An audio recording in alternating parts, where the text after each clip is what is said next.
ജ്ഞാനപ്പാനയിലെ അടുത്ത ഭാഗം. ഹരിശ്രീ ഗണപതായ നമഃ.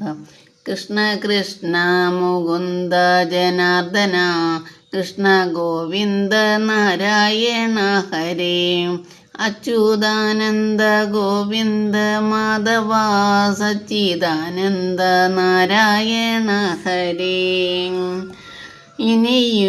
ഇനിയുള്ള നരകഭയങ്ങളും ഇന്നു വേണ്ടും നിരൂപണമൊക്കെയും എന്തിനു വൃഥാകാലം കളയുന്നു വൈകുണ്ഠത്തിനു പോയിക്കൊൾവിനെല്ലാവരും കൂടിയല്ല പിറക്കുന്ന നേരത്ത് കൂടിയല്ല മരിക്കുന്ന നേരത്ത് മധ്യേ ഇങ്ങനെ കാണുന്ന നേരത്ത് മത്സരിക്കുന്നതെന്തിനു നാം വൃഥം അർത്ഥമോ പുരുഷാർത്ഥമിരിക്കവേ അർത്ഥത്തിനു കൊതിക്കുന്നതെന്തിനു നാം മധ്യഹർക്ക പ്രകാശമിരിക്കവേ ഗദ്യോത്തത്തെയോ മാനിച്ചു കൊള്ളേണ്ടു.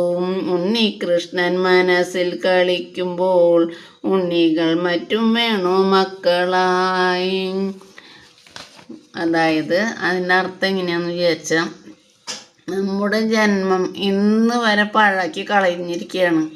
ഇന്ന് പാഴാക്കി ഇനിയുള്ള സമയം അതും ആരോഗ്യത്തോടു കൂടിയിരിക്കുമ്പോഴാണ് നമുക്ക് പുരുഷാർത്ഥം ലഭിക്കുന്നത്. എങ്ങനെയാണെന്ന് വെച്ചാൽ, ആരോഗ്യത്തോടു കൂടി ഇരിക്കുമ്പോൾ നമ്മൾ മറ്റുള്ളവർക്ക് വേണ്ടി പ്രവർത്തിക്കുക, നല്ലത് പ്രവർത്തിക്കുക, അങ്ങനെയൊക്കെ ചെയ്യുമ്പോൾ പുരുഷാർത്ഥം എന്ന് പറയുന്നത് നമുക്ക് മോക്ഷം എന്നാണ് അതിലർത്ഥം വരുന്നത് കേട്ടോ. അപ്പം അങ്ങനെ ചെയ്യണേ. ഇനി നരകത്തിൽ ചെന്ന് പതിച്ചാലുള്ള അനുഭവിക്കേണ്ട വരുന്ന യാതന ഭയന്നാണ് ഇതൊക്കെ ഈ കവി പൂന്താനം പറഞ്ഞിരിക്കുന്നത്. നാം ജനിക്കുന്ന നേരം കൂടെ ആരും ഉണ്ടാവില്ല. അതേപോലെ തന്നെ മരണത്തിൻ്റെ നേരെയും നമ്മൾ മരിക്കുമ്പോൾ ആരും ഉണ്ടാവില്ല, അതറിയാലോ. അപ്പോൾ അങ്ങനെ ഇരിക്കുമ്പോഴാണ് സാരമായ പുരുഷാർത്ഥം മോക്ഷമാണെന്ന് പറയുന്നത്. സാക്ഷാൽ ഭഗവാനായ ഉണ്ണികൃഷ്ണൻ മനസ്സിൽ കളിക്കുമ്പോൾ.